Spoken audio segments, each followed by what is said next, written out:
Hi, friends. So, something very exciting happened yesterday for me.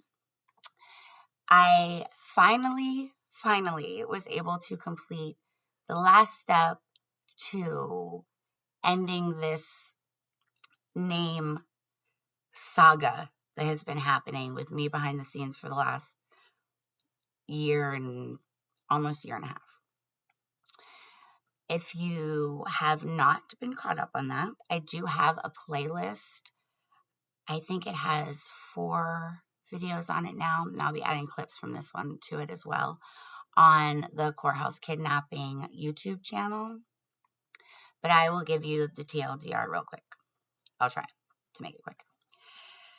So, my second husband annulled our 10-year marriage, and all of the information about all of that is also on that YouTube channel.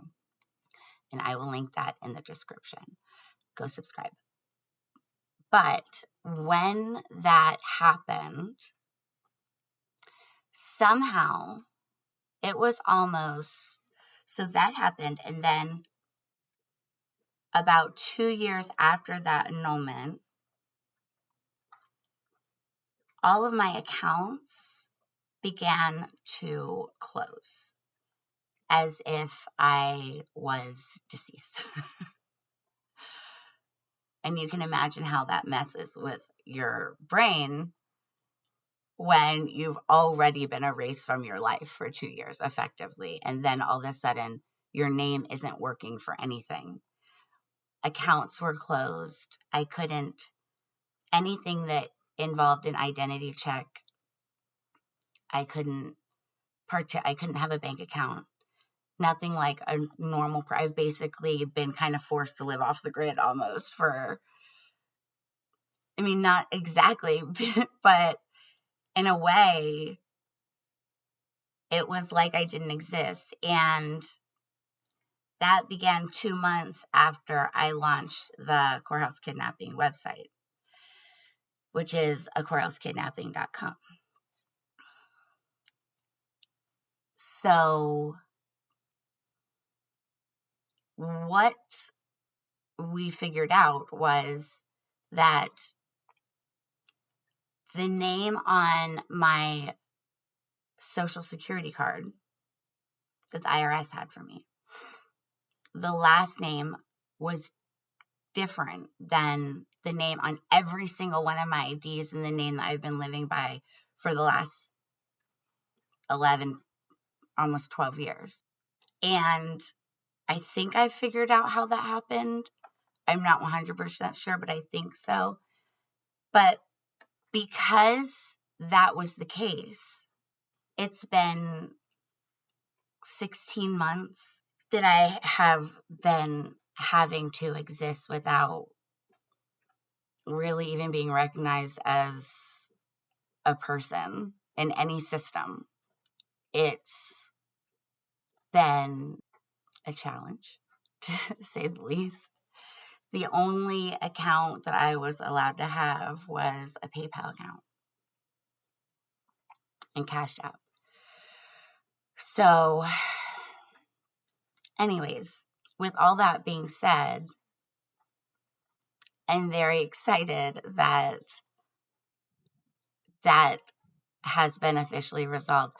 I went to the courthouse 3 times. I had to go to the Social Security office 3 times, the DMV multiple times. I even filed a police report because there was a way that it could have been resolved much quicker. It has been, and one day I'll make a whole video about all of it, but it feels like new beginnings, and I'm so excited to join the rest of you like a normal person in society. You guys, this journey has been so bizarre and so, I mean, being erased from your reality and everything is completely new, where nothing is familiar anymore. Nothing is familiar except these dogs and my snake, pretty much. at the time. And you learn about, I feel like in even rudimentary psychology courses, you learn about what abandonment and isolation does to the human brain, because we weren't meant for that biologically. And they tell you that people will begin to almost question their own existence in a weird way. And once that name stuff started happening too, on top of everything else, there was a couple times that I felt like, am I living the I See Dead People movie? Like, what is going on? You know, like, am I Bruce Willis in that movie? So, yeah, it's been a lot. And I'm just very excited. It's been a lot in many ways, and being able to speak. And I said in so many of my videos, especially on the vlog channel, that there is a reason that I'm so grateful for all of you, in a way, for letting me exist. And this has a lot to do with that, me saying that. And I always said one day I'll explain what I mean by that. And this is a part of that explanation.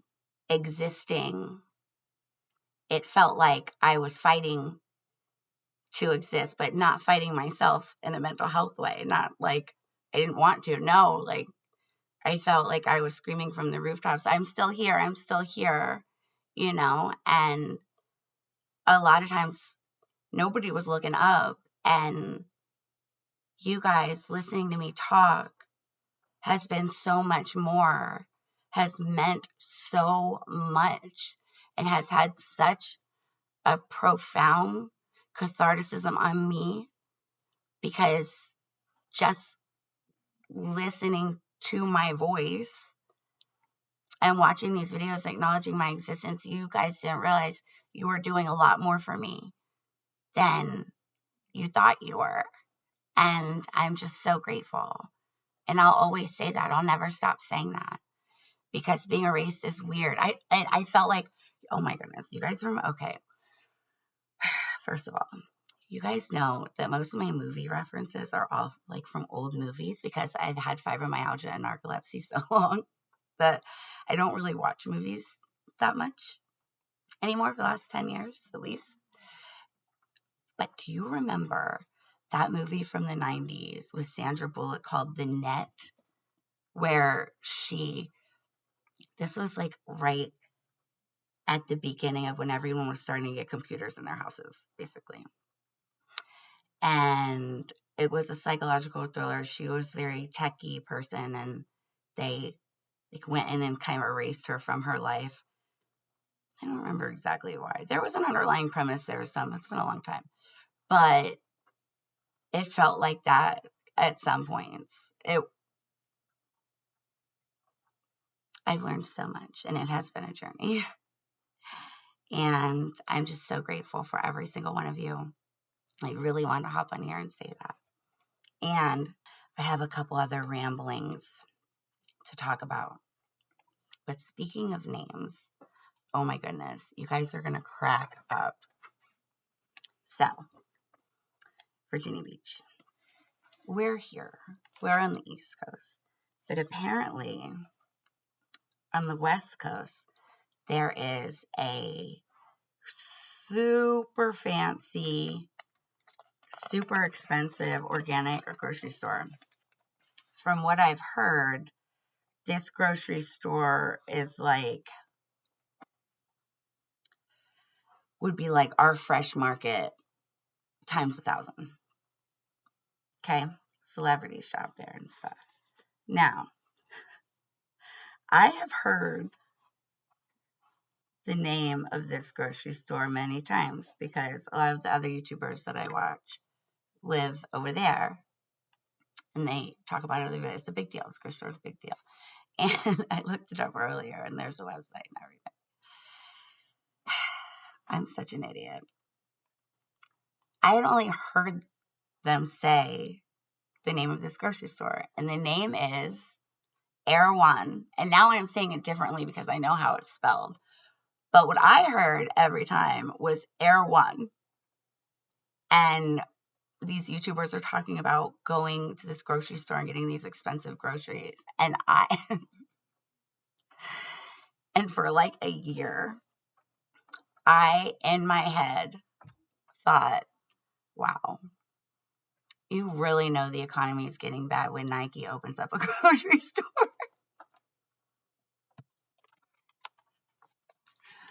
This is how it's spelled, though.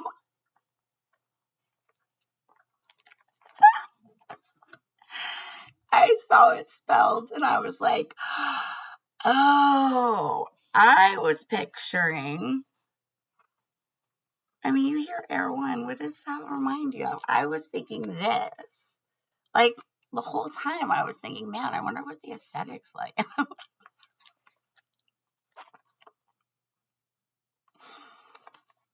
Yeah. So, not Nike. Mm-mm. Just super fancy. That's all. I just wanted to share that with you guys. I thought it was hilarious. I have a couple new videos coming up. I recorded the second part of this Sam Lutfi Britney interview and my commentary reaction to it. I recorded it and I edited it and I actually posted it on YouTube for like a day. But when I went back to listen to it on YouTube, the volume between my voice and their voices, the interview that I'm reacting to, is so different that I need to run it back through the editor and see how I can figure out how to fix that. And then I'll be putting it back up. It's I'm just so loud, and the two men that are talking are very soft. You would have to keep, this is garbage, I gotta fix it. So it's gonna be the same thing, but I need to fix that. You know, some of the oopsies that I make, I'm just kind of like, I got so much going on. I'm like, all right, well, this is just how it's gonna have to be. But that one specifically, like, it's pretty bad. So that will be coming back up, and I'm going to do, if I can find it, I'm going to do my first reaction video to an ad for an app for perimenopause. I don't know how the app helps for perimenopause, but the ad is the cutest shit I've ever seen. Oh my goodness, it's so cute. I can't wait to show it to you guys. Okay, so the last thing that I want to talk about is I saw in one of the fibro support groups the other day, apparently Kirsten Dunst has been diagnosed with fibro. And she made kind of like released a little statement about it. And I wanted to read it because it really sums up what the rest of us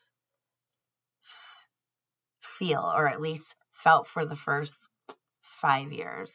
For 5 years of my diagnosis. You know, it was worse when I was in pain management. It really was.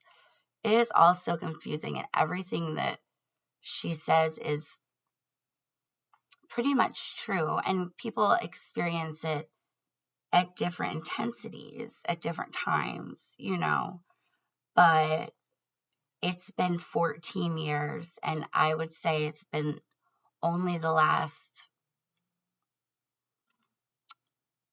8 or 9 maybe, that I've really figured out how to work with my body. And I just want to talk about that a little bit.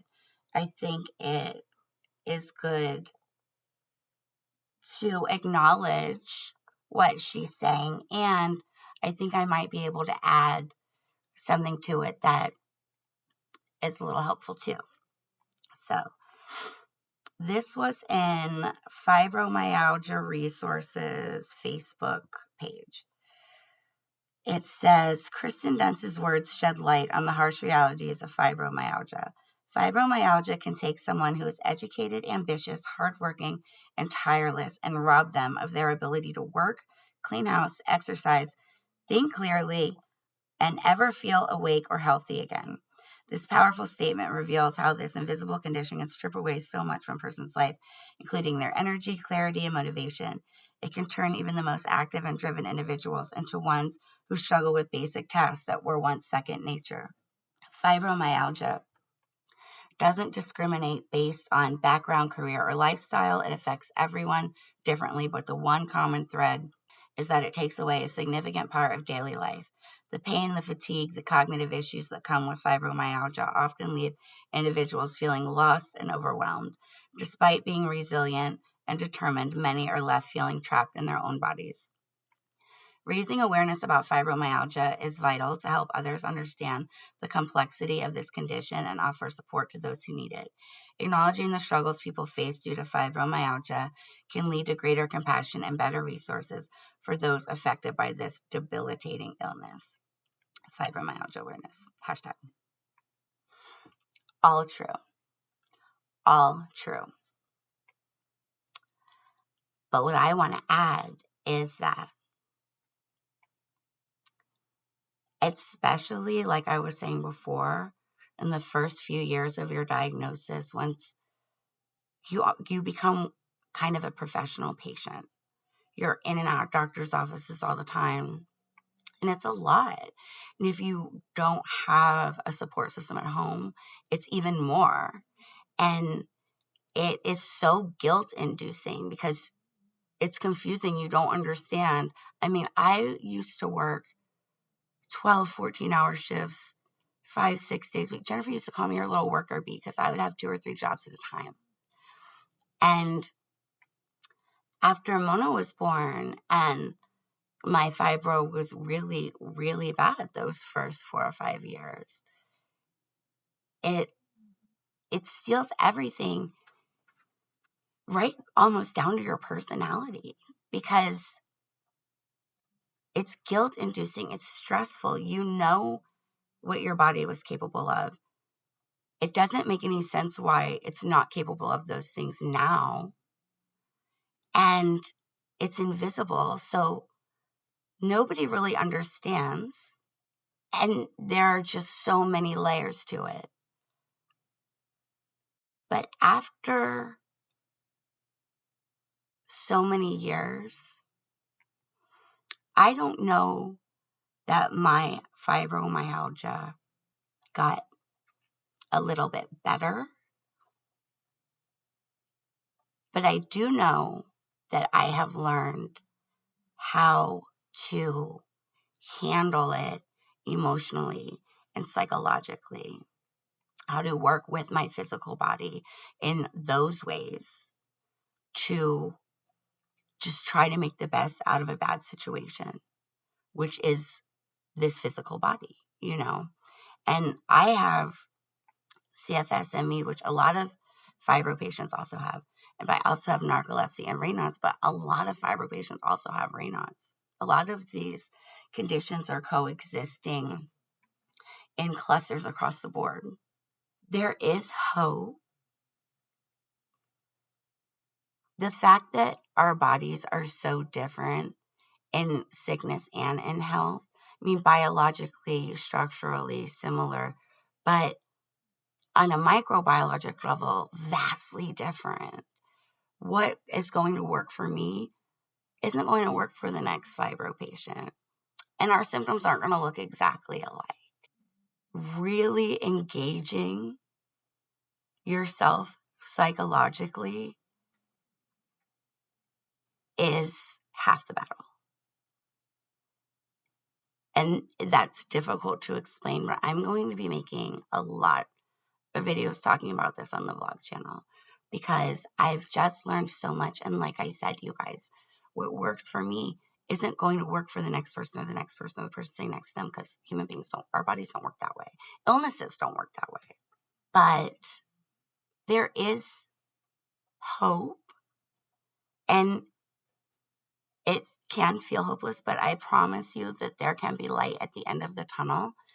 And even in a fibro body, your reality 4 years from today might look completely different. That's for everyone. I mean, realistically, that's for healthy people too. The only thing that we can always count on being the same is that everything's always changing. That's just growth and life and evolution and us, time. Spreading awareness. And I mean, Morgan Freeman also suffers from fibromyalgia. He's talked about it. Lady Gaga's talked about it. It's not an easy life at all, no matter what your profession is before you got sick. It's not. And if you don't have the support system around, it's even more difficult. I think the more we shine light on each other and highlight each other's strengths, also in sickness and in health, that is one of the best ways that we can cut down on each other's stress, you know. But yes, it does make things very difficult. It makes working any kind of, I was thinking about this the other day, guys. So, do you know what I think my dream job would be that I would be so good at?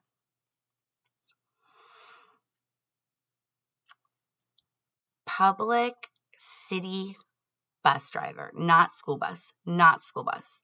I mean like the HRT buses. And let me tell you why. Because, and I'm tying this in because if my body could work a normal schedule, that's the biggest problem that I have with all these illnesses, is that the symptoms come and go so erratically that you never know what the next day is going to look like. So working any set schedule is impossible. It's impossible. It's just, it can make your attendance obviously very unreliable. But